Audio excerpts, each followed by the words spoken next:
We laugh. We cry.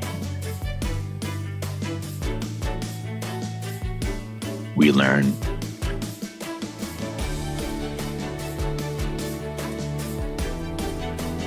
But really, what doesn't kill you makes you better at managing clients and everyone.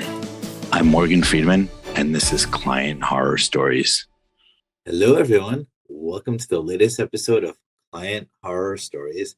And I'm very excited to have the one and only Jody Durand with us tonight. How are you doing, Jody? Very good, Morgan. Very excited about being on the call tonight and look forward to our conversation. So am I. Before we start, I just want to call out the fact that you and I are members of a honored and special club, which are names that could be boys' names or girls' names. That's true. There's a whole story on that is long and winding, and it caused me a lot of trauma when I was a young man trying to, find my path as a grade niner in a city school. So I can tell it if you want, but yeah. I think someone else should start a podcast where your name came from and just interview people on the origin of their names. That would actually be fun. It wasn't a very popular name in 1965. I don't even know where my mom came up with it, but yeah. I have a quick theory on both of our names that I'll share just for fun, and then we will jump in, which is because thinking about my own name, which could be a guy's name or a girl's name, the theory I came up with is names that are gender ambiguous, like Jody and Morgan, I realized over time always become girls' names. So like when I was a kid, half the Morgans were boys, half the Morgans were girls, but now every single Morgan born is a girl. And I've noticed the same pattern with like Leslie Nielsen, but like now all the young Leslies in college are girls. Right. So I would predict it's the same for Jody. Yes, for sure. And I know a lot of Jodys now, but back when I was young, I didn't know any. Jody Scheckter, I think, was an F1 race car driver. That's the only Jody I knew. And so anyway. Interesting. That's cool. And with this preface, I have my juice in hand tonight. It's not going to be an alcoholic night for me tonight, but a juice night. And I'm excited to hear about your most challenging client horror story. I'm all ears. All right. Well, this story took me a few years to be able to talk about again because that's a sign. It's a powerful story. It's extremely powerful. So it happened at a time in my life when I was in transition between being a farm boy, being a farmer, working in the agricultural industry, and then going into sales. There was a time period in the middle of that I went through this, and it was around 1999 when it all started. So I was around 35 years old at that time. And I had been a farmer my whole life, and I had been married and had 4 kids that were less than 10 years old at that time. Wow. And so there was a lot going on in my world. Whenever I was 20 years old and was planning to farm with my dad, he died of lung cancer. And so I had to farm my own. So that was quite birth by fire, but I'm a hustler and a hard worker, and I managed to do it. And it's very difficult to be a farmer. So I was pretty proud of that. And then I got married thinking I could duplicate my parents' relationship. And that was a bit of naivety at its best because you just can't. And so at that point in my life, I was struggling with my marriage and struggling with the farm and struggling with quite a few key components of my life. And so I was approached by a friend of mine who had a really nice house, and he was a really nice guy. And he said to me, Jody, how's the farm going? I said, well, I'm kind of changing the farm, so I'm looking for work now. And he said, well, geez, we're actually looking for somebody to run this telemarketing call center. Mm-hmm. Now, I got to be honest with you, Morgan. At that point in my life, I don't think I had ever even received a telemarketing call. I didn't know a single damn thing about telemarketing. We lived in a place in Ontario called Huron County, where it takes 2 hours to drive north to south and an hour and a half to drive east to west. And there's maybe 60,000 people live there total in the whole county. It's extremely rural, very agricultural. And so this kind of worldly things called telemarketing, I don't know anything about that. Mm-hmm. But I listened to what he had to say. So he kept talking, and I said, why do you want me to work at this? Why do you want me to run this thing? Well, because you know everybody, Jody. You'd be really great at this. You're a well-known guy. You're a likable guy. You're an influential guy. Little did I know that what he wanted was somebody who could attract a lot of employees, because we needed a tremendous amount of employees to keep this call center going. So anyway, he kept working on me, and eventually he pushed the right button, the eagle button. And so I fell into that trap, and I asked a bit more about the call center, and he said, well, we actually have 3 other ones operating right now in Ontario, and they're all very successful, and I'm a shareholder in all of them. So I want you to run this one, but what I really want is you to become a shareholder. And I'm like, okay, well, what's the deal on the shareholder? And he says, well, you need to come up with $120,000 cash. Bear in mind, this is 1999. A house would cost $120,000. Right. My farm didn't cost a lot more than that. That was an enormous amount of money, No bank was going to touch this because it was an unheard of concept.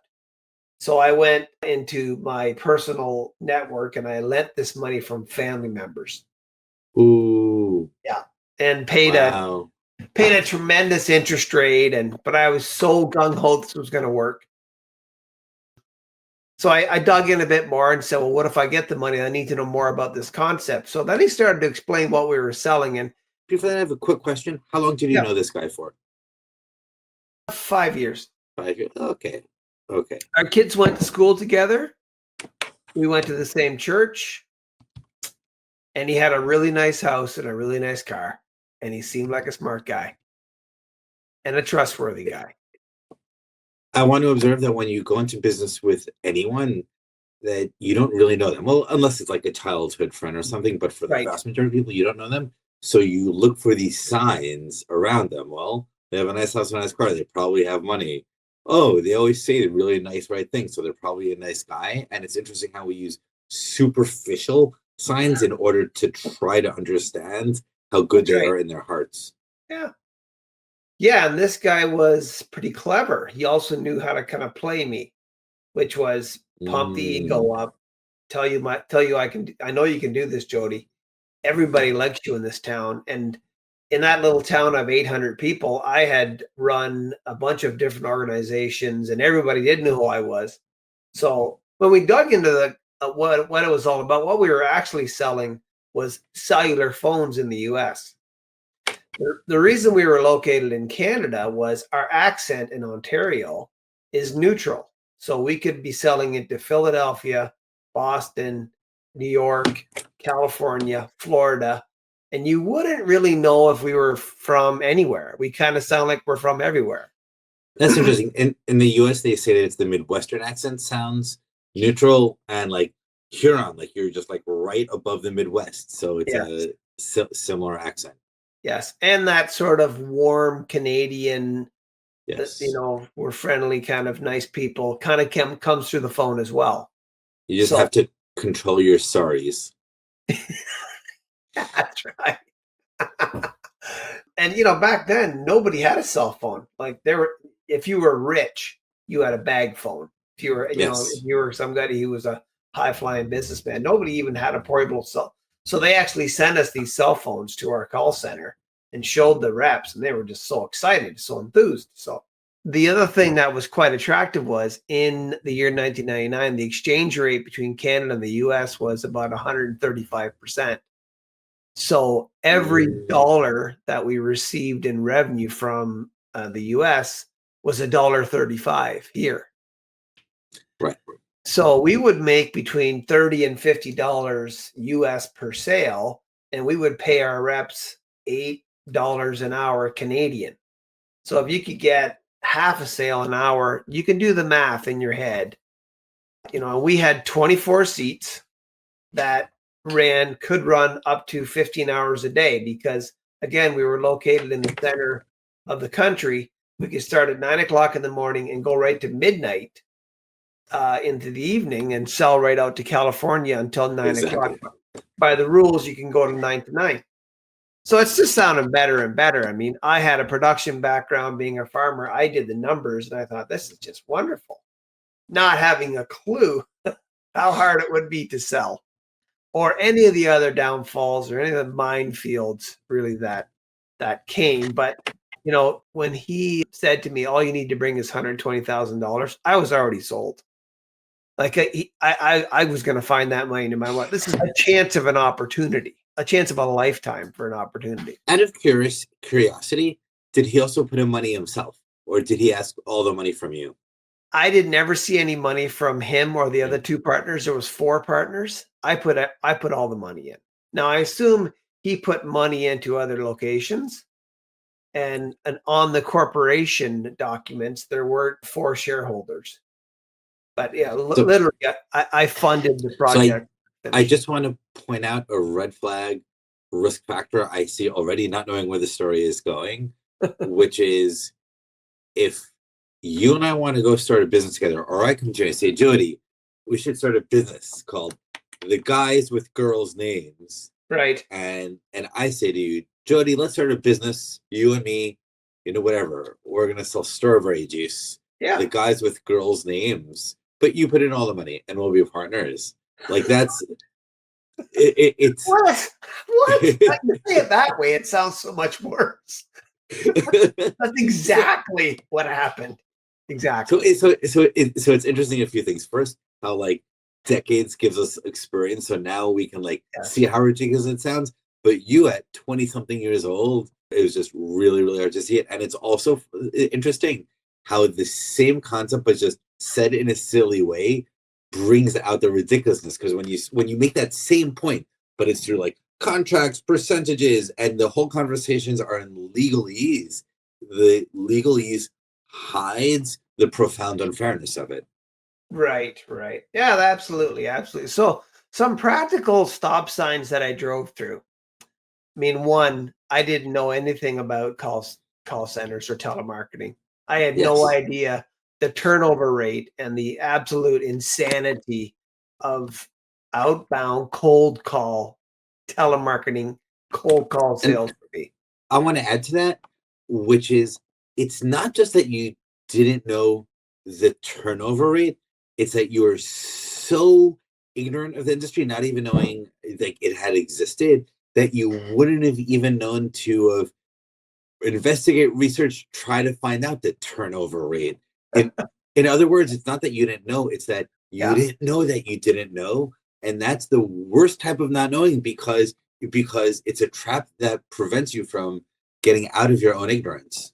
That's right. Unconscious incompetence. Yes. Yeah. Ooh, yes. That's right. That's right. I like that phrase. So, but it gets a little worse, Morgan. It was bad, but we haven't even gotten into what happens.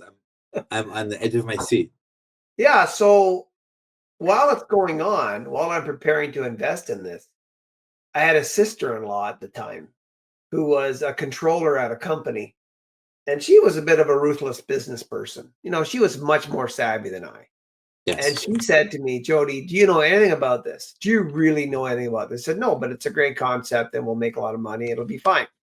She's like, you know what? If there is really 3 other call centers, why don't you drive up to one of those call centers and sit on the phone for 3 days yourself and see how you like it? See how well it goes. I just want to observe, still not knowing where the story is going. That is fantastic advice. And super. I didn't think of proposing that in real time, but I should have, because it's actually an embodiment of a really strong principle, which is things that you're excited about in theory, just go see for yourself. There's nothing like looking at it with your eyes directly, touching it with your hands and so on. Absolutely. And I had an opportunity. Actually, I took her advice somewhat. I drove to Thunder Bay to look at another call center owned by one of the partners. So 3 partners owned 3 call centers, and I was the 4th guy to come to the party. So now there was 4 partners to own the last one. Yes. And the guy wouldn't let me hardly near the call center. We met him and we saw this place from the outside, but we never got to talk to the agents, never really saw any numbers. They're all kept at arm's length. And this is such a great detail. yes. Like we're building up to the denouement, but like him not letting you in, and like in my mind, it's like you standing outside the building and he's giving you BS excuses. No, we're really busy today. Yeah. Yeah, and his daughter was the general manager there, so his daughter was exactly the same. If I tried to call and bypass this guy named Joe, I would get his daughter, and his daughter would tell me the same thing. Oh, everything's great, it's super. And so we drove home, and again, I was already sold anyway, so I blew past that stop sign. But the client, the horror stories from the client horror story really comes in play here. Is what I learned at that point was we actually only had one client. We had one client to feed us contracts for all of these call centers. And that was a company in Florida called CMS. And they don't exist anymore. And so I'm not too worried about any blowback. But wait, what do you mean you had one client? You meant you had one source of phone numbers to call? Basically, so yeah, this is how a call center works. You need leads. Leads are phone numbers of people that are supposedly interested potentially in buying products. And you need a product to sell. And then you need a script and a fulfillment path. So basically, I call up Morgan, hey, we have a new cell phone in your territory. If you buy it, you get a 2-year contract, you get a free phone. And if you say yes, then we read a recording off and say, do you agree, yes or no? And then you move forward with it. And that's how you get paid. Okay. So we had one client that controlled all of the contracts. They were the filter between us and DirecTV, us and AT&T. The contracts were legitimate big companies. They were legitimate products. But this company, CMS, was the filter in between. So I'm sure if we got paid $32 US per sale, they probably got paid $20 US or 30, I don't know, something. So you were really just a reseller for CMS. Correct. I see. Correct. And the other, by the way, I also want to point out this also falls into the category of you don't know what you don't know. Like you wouldn't have even thought to ask, well, tell me about the diversity ratio of the sources of different leads. Like that's a very subtle question. You have to understand lead acquisition to understand the importance of having various channels. And dude, I wouldn't have understood that at your age either. So the thing was with the border in between us, and 2,000 miles driving, it's very difficult as well just to drive over to CMS and say, hey, this isn't working, we need to talk. So that wasn't very helpful either. So but anyway, we managed to open the place and found a location. Wait, so hold on. So you learn, you weren't let into the building, and then you learned that there's only one source, that you're really just a reseller, and you still moved ahead. Correct. Okay, you were young. So my friend Mike said it was fine. And he said they were very successful. And to be fair, he could have been successful. I mean, this was 1999. So, things were a bit different back then. So we decided to blast forward with it. So I opened up in a little town of 800 and I put an ad in the paper. This is back in the days of the newspaper was where you found your jobs. Until everybody that came in for an interview knew who I was. I knew them from various community work or coaching their kids in hockey or seeing them at church or seeing them somewhere. They asked me, is there a quota Because I hear that at call centers, there's a quota. And if you don't hit your quota for sales, you get fired. And of course, this is an absolute cornerstone of any real hardcore sales organization that gets paid commission. Yes. And that is, if you don't make sales, you get fired or you don't get paid. So we were paying them by the hour. And so I assured them, oh, no. We only have good products. It's going to be easy to sell. Trust me, there's no quotas. Just come and start. So now as we're building up, I see Yeah. the disasters in the distance. We're getting closer. Yes. So that was another young Jody mistake, where, as you point out,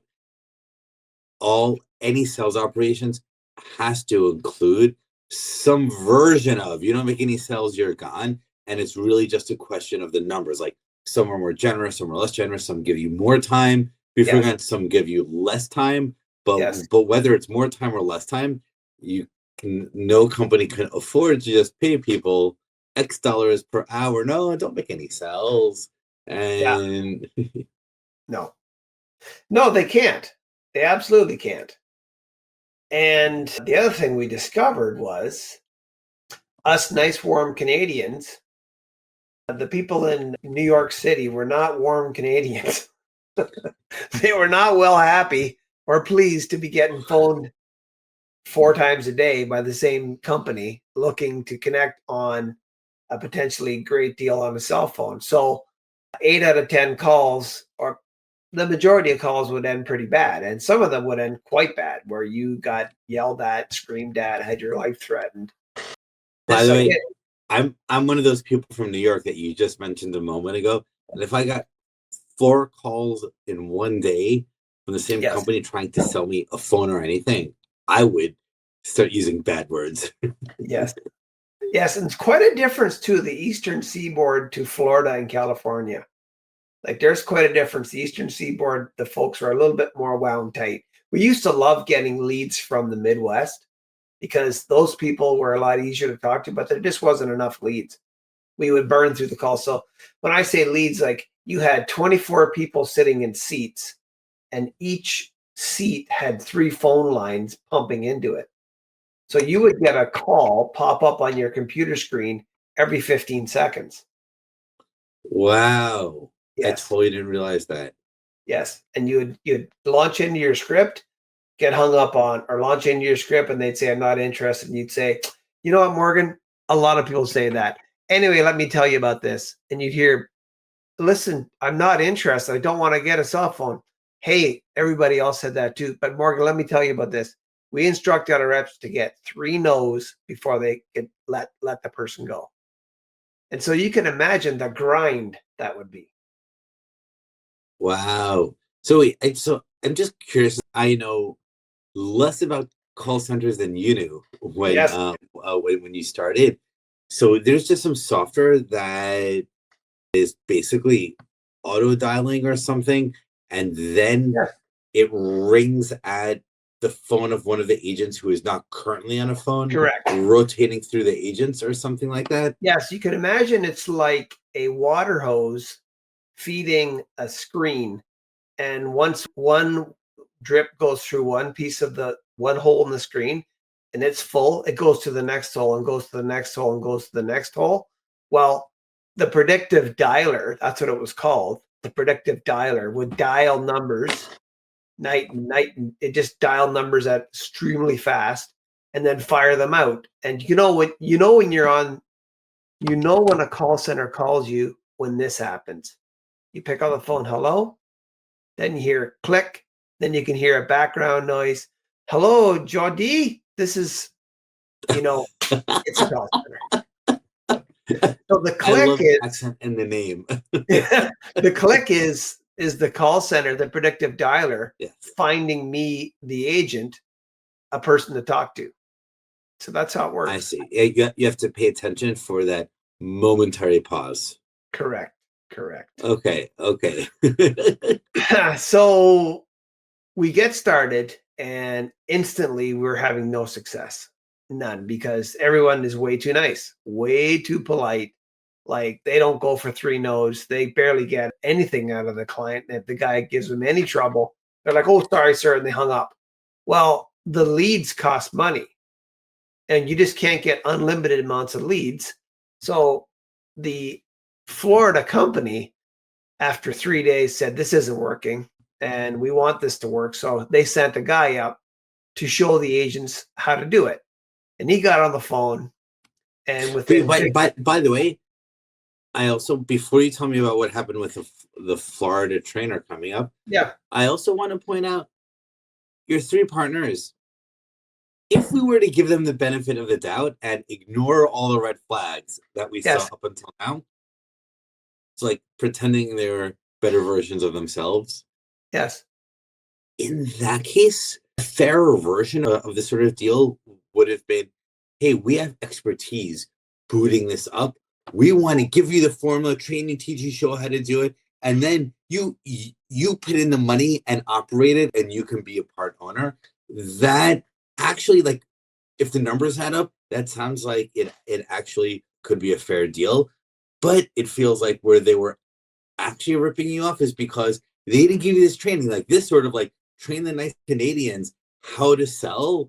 Feels like like if they're doing it successfully in 3 other call centers, yes, it's exactly the reason why they own a huge chunk of this company, because they have that knowledge. So for yes. this to be successful, they need to be imparting that knowledge to you. Like, that's what their portion of equity is for. Yeah. So 2 of the partners, to be fair, were completely off-site. They never hardly went to the call center. They were money guys. There was one guy, and his name is Joe, and he owned a piece of 2 of the call centers. And he was an Italian guy, and he was a bit of a mobster, I would say. And he was never friendly. Instantly took a dislike to me because I was way too young and chippy and happy. And he was a miserable, crusty old fart. And I'm sorry, can I swear on this podcast? You have my full support for swearing. All right, here we go. So after it wasn't going well, oftentimes the agents would say, "These leads suck. These leads suck. They're all people that don't want a product, or they're in a bad area, or I've called this same guy 10 times, or they're just not working." And of course, when salespeople don't do well, they look for stuff to complain. They look for stuff to blame. They don't want to take it upon themselves. And to be fair, sometimes the leads were terrible, but if that's all you have to work with, that's all you have to work with. And there were agents, Morgan, on the floor that no matter what delivered, always delivered. So it could be done, but they were pretty rare. So I would pick the phone up and I would call up Joe and say, "Hey, Joe, how's it going at Lake Superior?" And he'd say, "Oh, it's fine. Oh, we're just ripping sales up. It's fantastic. We're just doing so great. Like, we're at like 0.8 sales per hour. And that we're at 1.2 on the Saturday shift. And, we're just killing it." And I'm like, "Geez, we're having a rough time. You must have different leads than us." He's like, No, it's just you guys you're not doing a good job, man. Like, you're not doing it. So then I would call him again and look for some advice, and he would give me none. And then finally, the one time I called and I said, "I'm calling CMS myself, and I'm going to complain about these leads." And he said, Don't you dare call CMS. Okay, we worked hard to get that contract. Then you showed up. Don't you screw us up by calling them."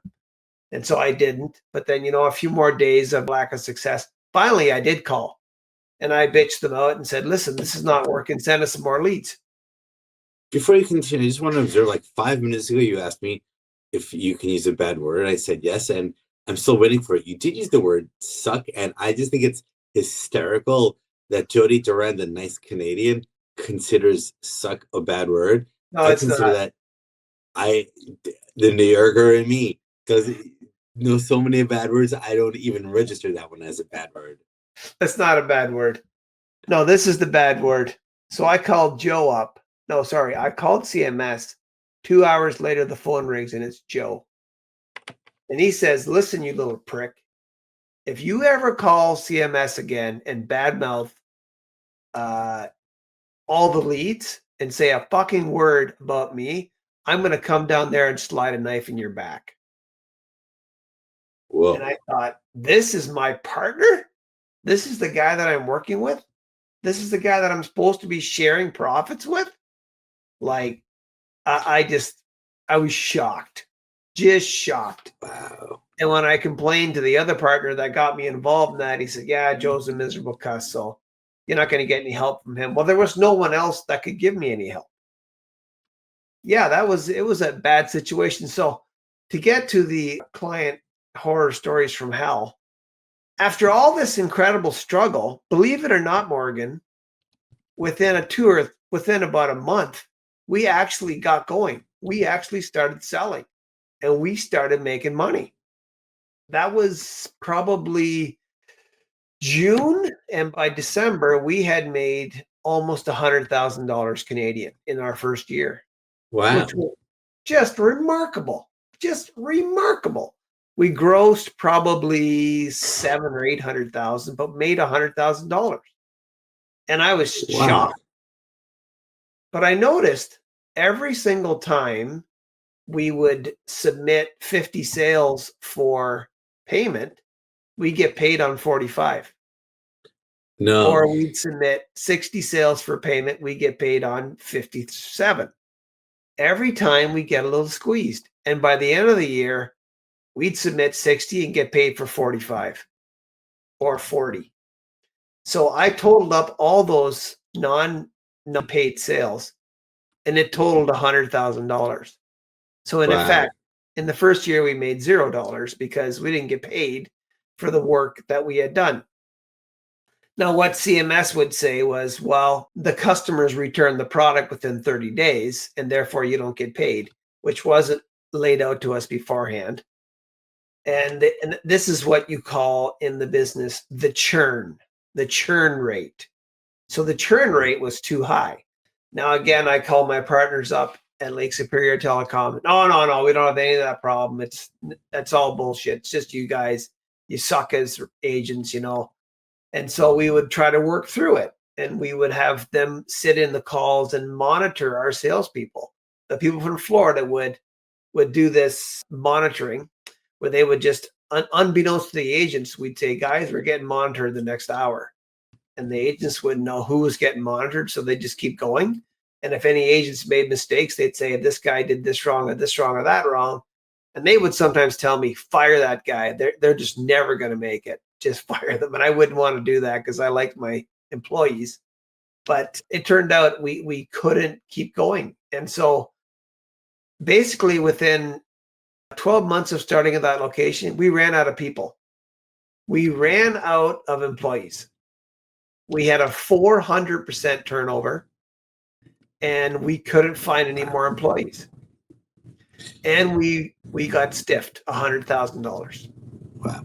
So I want to make a comment on you had submitted an invoice for 60 and they would only pay you for 57. A few thoughts on that. First, was that detail in any sort of contract that you signed beforehand? Or no. So it's typical where often there are these little legalistic things that, no, if someone returns it, we'll give it back to you. And so often it's just never told to you in advance. Yes. And then when it is told to you in advance, it's often like in the contract you signed, page 82 as a footnote to the fourth paragraph in 6-point font. Yes. Exactly. Wow. So, and there's another good lesson here, which is something as small as, just when people return it, like actually that really small little percent can be your entire profit margin as well. And it was. And it was very, very sad. But at the end of the year, we decided we had to move. So we had signed 3-year lease. We had worked a big deal with the phone company. We decided to move location to a big city. We moved to London, Ontario. And so that was extraordinarily difficult. Here I was, the local boy that was going to bring a big source of employment to town, and everyone was excited, and the local, municipality was very excited about the improvement in the employment numbers, and there was going to be some more dollars generated in the community. We were buying coffee at the shop next door, a whole bunch of things were good about it, but we couldn't survive, so we moved. That was that was quite an interesting thing. Moved to London, which is a city of 400,000 people. And so we could find employees a lot easier. And we kept going. And we kept going. And we got more aggressive reps. And again, we started to do pretty well. We got some contracts to work with the US political campaigns for the Democratic Party in New Hampshire, and we got some real plum contracts. It was really going. But again, only one source of the contracts, that was CMS. And again, squeezing us on the churn. Just squeezing us. Ooh. Always squeezing us. And then they started to get a little slower in payment. That they started to stretch us out. And so I was getting pretty annoyed. I was getting more than. And so what is like they went from net 15 to net 30 or 30 to 60. 30 to 60. Yeah. Okay. Yeah. I've also seen this pattern where it's net 15, net 30, net 45, net 60, and before you know it, it's like a quarter has gone by and you haven't been paid for ancient work. Yeah, and the trouble with having one client is what's my options? Do I cut them off and say, we're not working unless you pay me, and then send all my reps home? And I have some really good reps there, and they're getting asked by other call centers to go work for them because they know what they can sell. Yes. They can make good money. Some of those people were making $20 an hour or $15 an hour, which was a lot of money back then. And so I didn't want to lose them, so I kept going. We started to look for Canadian contracts at that time, but again, this wasn't something that you could just get anywhere. Like, not many people were large enough businesses. And so we kept going. We kept going, Morgan. And the second year, the year 2000 to the start of 2001, our fiscal year, and I think it was June 30th, we got stiffed $160,000. No. Yes. And so by this time, Jody had tapped every piece of equity he had in his previous life. I had nothing left. I even started to dip into my savings, register retirement savings plan, or the 401k, so to speak, which is, untouchable. But I had to make this thing work. I was absolutely dug in. This was going to work. And just to make matters even worse, No. yeah, I lost my dad when I was 20. And I think you mentioned a few times, like, I started this call center when I was about 35. Well, when I was about 3 years into the call center, in the middle of the year, I lost my mom. My mom died in a car accident. So, and I was just having a terrible time. And my marriage was in really rough shape. I had moved and started this new business because my wife didn't want to be a farmer, and I thought this would make her happy, and it wasn't working. And I had all these bills piling up, and I had tapped all my equity, and it just kept getting worse. I didn't know really much about the world at that time, but I discovered you could do cash advances on your credit card. And so I went and got some credit cards. And you surely didn't know it had like a 40% annual interest rate. It didn't matter. I was going to make it back anyway. Oh, no. Yeah. And so we kept going. When my mom passed away, my sister and I were the executors of her estate. And I went to see my sister and said, can I have some of that money now to support this business? And my sister, to her credit, knew full well she might as well just lit it on fire on the ground instead of handing it to me, because it was both going to be burned to nothing anyway. But she still gave me the money. And so I did. I poured it down that hole and kept going and kept going. And then, to top it all off, 9/11 happened.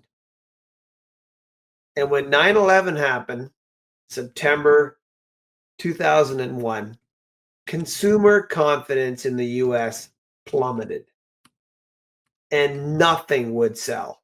Absolutely nothing. We had all the contracts disappeared. We didn't have any work, and it was a really bad spot to be in at that point. And I was on the phone with CMS every day begging them to pay me the money they owed me, and they weren't paying me.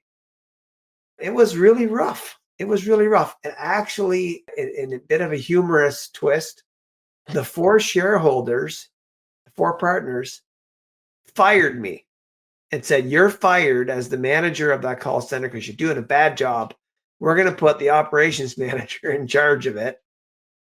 And it didn't make it like a difference, you know. And I went home for like 2 weeks and I came back because I was the one who owned everything anyway. Yes. So, I mean, but I tried to help them. I thought they would help out. Nobody helped. And so we kept going and digging ourselves deeper and deeper. And what I discovered, though, Morgan, really was, number one, there are certain people that are just con artists. And then there's no amount of cajoling, begging, legal action that can move them. And so we even flew down to Florida and met CMS and got ghosted. And they weren't there. And I never did meet anybody from CMS. You know, I saw the checks come through, but the checks stopped. And if there's an LJ Maurer in the US, a lady down there, you know, I must have called her 500 times inside of about 3 months looking for some money. And I'm sure she got sick of hearing from me. But what I discovered after 40 years on the planet was I love sales. I actually loved sales. And I had spent my whole life avoiding being a salesperson because when I was 8 years old, my dad said to me, "Well, you better stay in school, kid, or you're going to end up being an underwear salesman." I didn't know what underwear. There was no Victoria's Secret back then, so an underwear salesman could have been anything, right? But it sounded bad. So I heard salesman, bad. So I never wanted to be a salesman. I was asked to be a salesman my whole career when I was farming. And even took some other jobs, but I avoided sales. Well, eventually the call center hit the wall. And we had no money left. And I remember I had my financial planner came to see me to cash out my last RSP. And God rest her soul, nice lady, very, very nice lady. She passed away in an accident after that. But she looked me in the eye and she said, "Jody, you don't need to keep doing this. You don't have to. No one's making you do this. Like, you don't have to keep putting money in." And I thought, for the first time in my life, first time in 3.5 years, it actually dawned on me, like, I can walk away from this. I mean, I'll walk away with nothing. So the partners that collectively fired me, Mike, the partner that got me into it at the start, actually the collection agents that were calling us over and over again started calling him. So he petitioned me into bankruptcy, thinking I was hiding. It didn't matter anyway. I was heading for bankruptcy. So I said, "Yeah, go ahead." I accepted his proposal and petitioned for bankruptcy, and basically I started my life over at that point. Wow. Within 2 years of that, I was divorced and had to start a brand new life all over again. Yeah. So that is the sad story. So how about those Blue Jays? But it gets better. The story does get better. Tell us more. Okay, so at that point in my life, I had been offered a job by this feed company. It's now known as Cargill in Canada. They had offered me a job in 1993, and I said no.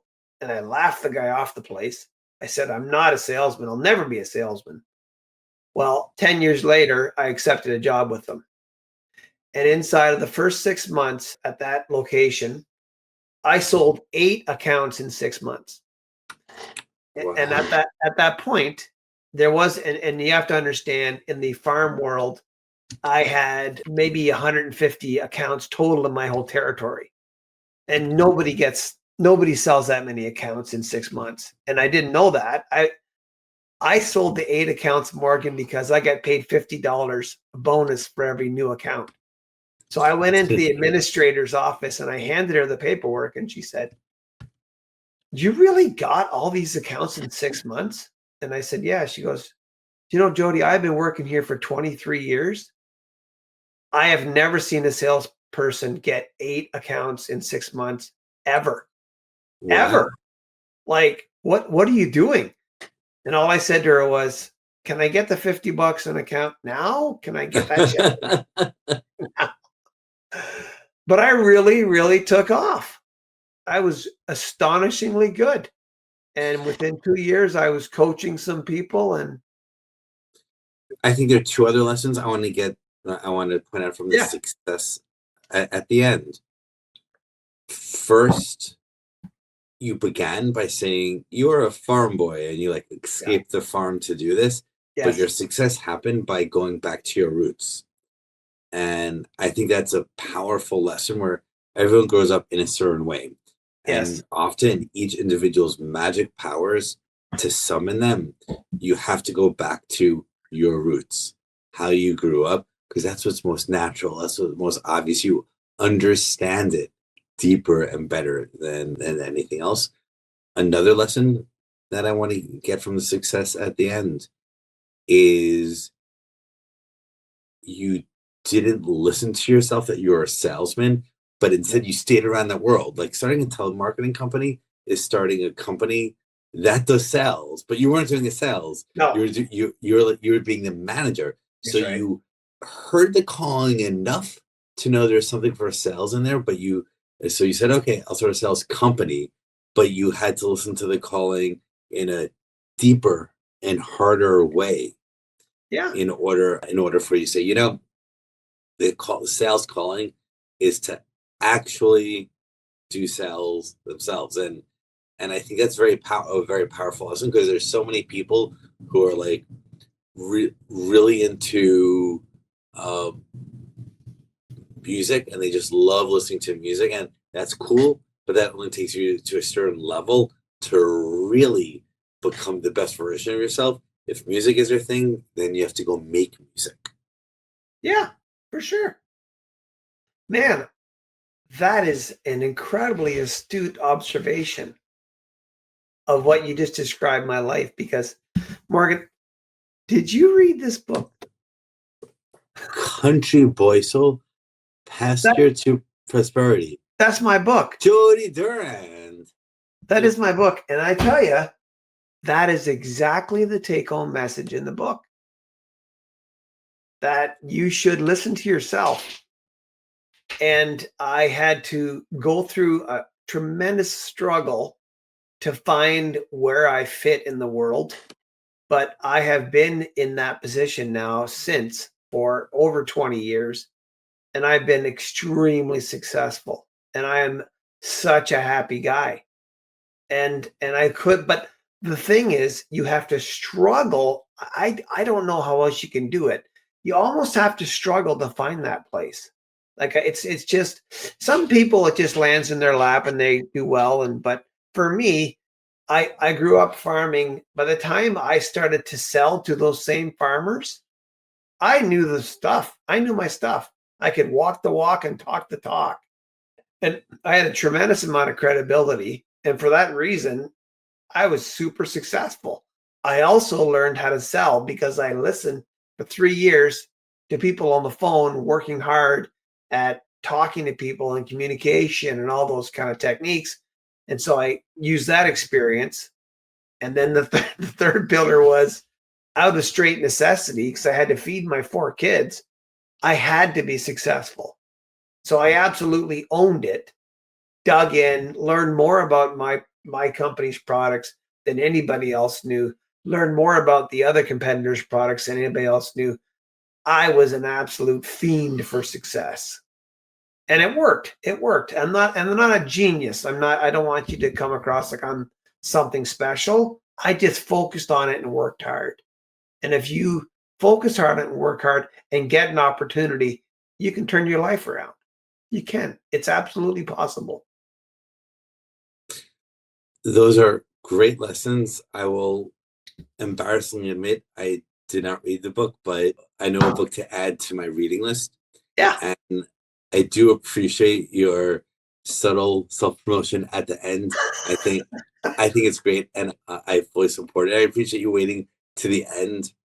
Yeah. But it's a great call out. There are very powerful lessons in this story, and yeah, I get shivers listening to the arc of the story. But I'm happy that it has a happy ending. There's a few more bumps and bruises along that way. It's quite an interesting read, and it's an easy read, and it's on Audible if you want to listen to it instead of reading, and it's on Kindle. But the interesting thing that people have told me is it almost gives them an opportunity to tell me their story, especially men. Men don't like to complain and say, I'm not having success unless you share with them your own struggles. And it is an extremely vulnerable sharing of struggles.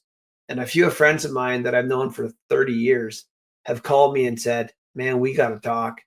I'm like, what about? I want to talk about your book. And I went out to see one of those guys, and we spent 2.5 hours. I never talked once about my book. He told me all his troubles and all the things he had been struggling with in his life. And his life looks great from the road. As my dad's favorite saying, it all looks good from the road, son. His life looks fantastic from the road. And he spent 2.5 hours telling me all the things he had struggled with in his career as a farmer, as a dad, as a business person. And at the very end of the 2.5 hours, he said to me, we haven't talked about your book yet. I said I wanted to talk. I said, how do you feel, buddy? He said, I feel better. I said, that's all that matters. We can talk about the book anytime. And that conversation has happened quite a few times. So, it's kind of about helping each other, helping people out. Yeah. That is also an astute comment of yours. I agree with that. And what's interesting is just in the last weeks, I found that identical pattern as well, which is I'm now finishing up. I have like a final-ish manuscript of a book I'm writing about forgiveness, because there are some people did very not nice things to me in my life that I'm emotionally working to forgive. I'm very close, not quite there yet.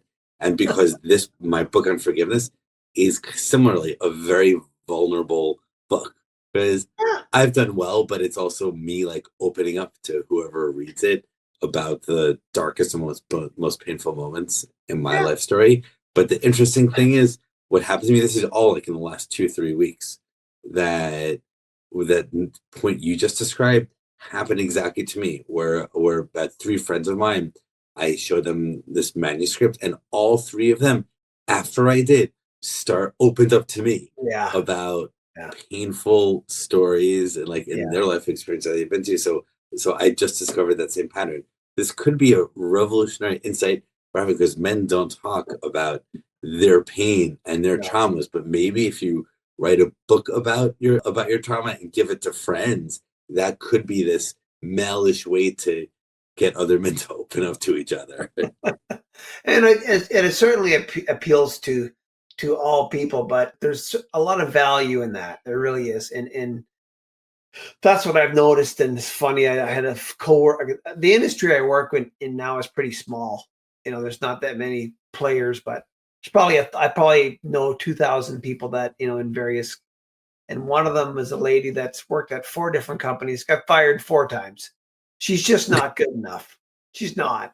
She tries hard and she gets interviewed well. She interviews well, so she gets another opportunity. Well, she read the book and she commented on my LinkedIn profile. She said, I want you to know, Jody, I read your book over the last week and I feel a lot better. I'm in one of those troughs in my life, but the book really helped me out. And I said, well, yeah, whatever I can, if you want, I can help you with your network and try to find you another job. I really shouldn't, because you should look at a different industry, but that's really what it's all about. In the end of the day is, I didn't write the book to make $1 million or to be on Oprah. I wrote the book because I want people to look at their lives and think, oh man, I'm going through a bad time. but this guy made it. I know this guy. He's just a regular guy. And he seems so damn happy. So how could that be possible? Because he struggled to get there. So, yeah. You also wrote the book for another reason, because you couldn't stop yourself.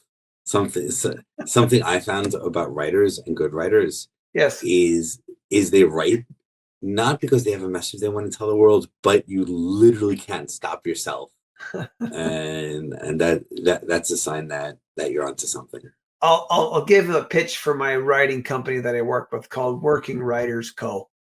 So when I sat down with them to write the book, they basically, you sign a contract with them, and they say, you work with us for 6 months or a year, and we'll help you produce a manuscript, and we'll do some, content editing for it. We'll teach you a lesson every week about paragraph structure, about conversation, about plot twists, of all these things. 2 lessons a week. One lesson is, hey, Morgan, read us a chapter and we'll all critique it. The next lesson is an actual lesson. And so when I sat down with this company 2 years ago in January 2023, I told them I wasn't ready to start the book yet. And they're like, okay, bye. I thought, God, that is a terrible closing rate, guy. And so what I realized was, it's because I can't whip you or yell at you or scream at you to make you write. You have to want to write your book. Come from inside you. Right. So then January 2024, when I sat down with them, I said, okay, I'm ready to write. And they go, what do you want to write about? I said, only good stuff, only happy stuff. And they said, why is that? Well, because I wrote a lot of happy stories during COVID, and people said it made them smile and it was great. And so once again, the guy's like, sorry, Jody, nobody's going to read that crap. I went, what? Come on, I'm a good writer. Well, you could be a good writer, but you want to write a book that people are going to read, then you got to write the truth, the good and the bad. And so that's how it started. Yeah. I like this company. I didn't even know companies existed to help you write books and give you this sort of guidance, but it sounds very, very helpful for some. It is. They've helped a lot of my friends out, and we've written about 10 or 15 books now. It's a brand new company in Canada, so it's been going for about 3 years now, maybe. So, yeah. It's called Working Writers Co. Cool. Sounds fun. Yeah.